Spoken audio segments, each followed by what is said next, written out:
Maybe it was automatic. Maybe you don't even remember reaching for it. But there it is in your hand, screen glowing, thumb already scrolling before your brain decided to move. You checked it 14 seconds ago. Nothing has changed. No new message, no emergency, no signal that the world needed your attention. And yet, something inside you insisted. It pulled, and you obeyed. Here's the part nobody tells you. That pull isn't a personality flaw. It isn't laziness or weakness or a generation broken by technology. That pull is evolution doing exactly what it was designed to do. Your brain is running a 300,000-year-old survival program.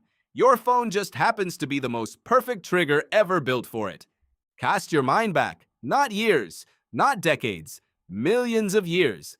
Your ancestors lived in a world where missing information could kill you, not missing a notification, missing a sound, a rustle in the grass, a silence where there was noise before, a shadow that moved wrong. The environment was constantly broadcasting signals, and the humans who survived were the ones who couldn't stop monitoring it, who checked, and checked again, and checked once more just to be sure. Psychologists call this hypervigilance. Evolutionary biologists call it an adaptive trait. What it means in plain language is this. The human brain evolved to be a novelty detection machine because novelty meant something had changed, and in the ancient world, things that changed were either threats or opportunities. Both demanded attention. Both rewarded the ones who noticed. Neuroscientist Wolfram Schultz spent decades mapping what happens inside the brain when it detects something new and potentially rewarding. His findings, published across a series of landmark studies in the 1990s and 2000s, changed how science understood motivation entirely. When your brain senses the possibility of a reward, not the reward itself, just the possibility, it floods your system with dopamine. Not after the reward arrives. Before. In the waiting. In the not yet knowing. Read that again. The dopamine hit doesn't come from the message. It comes from the moment before you see what the message says. Your phone has 400 notifications turned on, and most of them are meaningless. But your brain doesn't know that. Your brain knows only what brains have always known. Something just changed. There might be information. There might be a threat.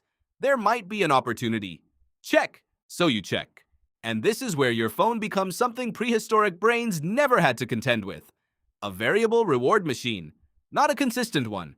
Not a vending machine where you put in coins and get chips every time. Something far more insidious. A slot machine. Psychologist B.F. Skinner discovered in the 1950s that the most addictive reward schedule isn't constant reward. It's unpredictable reward. Rats who got a food pellet every time they pressed a lever eventually stopped pressing when the pellets stopped coming. But rats who got pellets sometimes, randomly, unpredictably, pressed the lever compulsively, long after the pellets stopped. Long past any rational expectation of reward. You are the rat. Your phone is the lever. Sometimes you pick it up and there's nothing. Sometimes there's a text from someone you love. Sometimes a post you made has 40 reactions. Sometimes a stranger has said something kind about something you made. You never know which it will be. And that randomness, that beautiful, maddening unpredictability, is precisely what makes it impossible to stop. Technology writer Tristan Harris, former design ethicist at Google, spent years inside the industry studying exactly how these patterns are engineered. His conclusion, shared in research and congressional testimony alike, was blunt. The technologies you carry are not accidentally addictive. They are intentionally designed using the same psychological principles Skinner mapped decades ago. Notification timing, the pull to refresh gesture, the infinite scroll with no natural stopping point. These are not neutral features. They are the lever, rebuilt for the 21st century and placed in your pocket. But here is where it gets stranger. Because even before the engineers got involved, you were already vulnerable. All of us were. Consider what your brain actually does when you check your phone and find nothing. You'd think this would train you to check less often. Punishment, not reward. The lever produces nothing, so you stop pressing it. Except that isn't what happens. When you check and find nothing, your brain registers the absence of expected reward as a mild threat.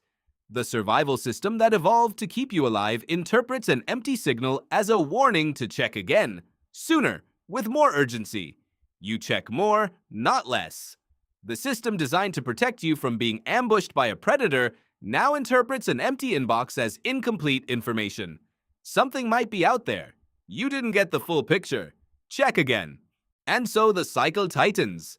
Researcher Larry Rosen, a psychologist who has spent over 30 years studying what he calls the iDisorder, found that the average person checks their phone every 15 minutes, and that anxiety levels measurably spike when people are separated from their devices, even briefly, even when they know nothing important is happening. The brain has filed the phone under the same category as critical environmental monitoring. Take it away, and the ancient alarm sounds. What does this mean for you right now, today, in a world where the phone isn't going anywhere? It means that the urge you feel isn't weakness. It is, in the most literal sense, your survival instinct misfiring.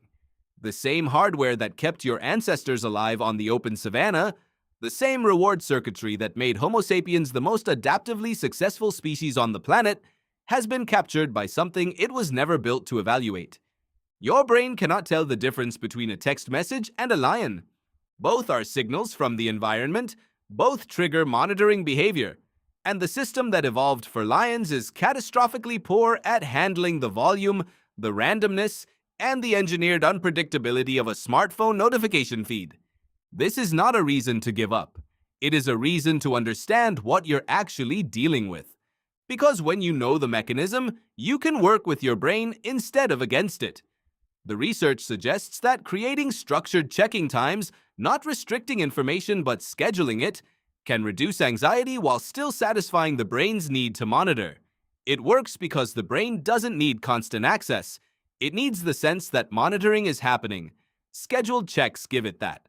The lever still exists. The rat is still allowed to press it, but the timing is yours again, not the machine's. Your ancestors checked the horizon because missing a signal could mean death. You check your phone because 300,000 years of that behavior doesn't disappear in one generation.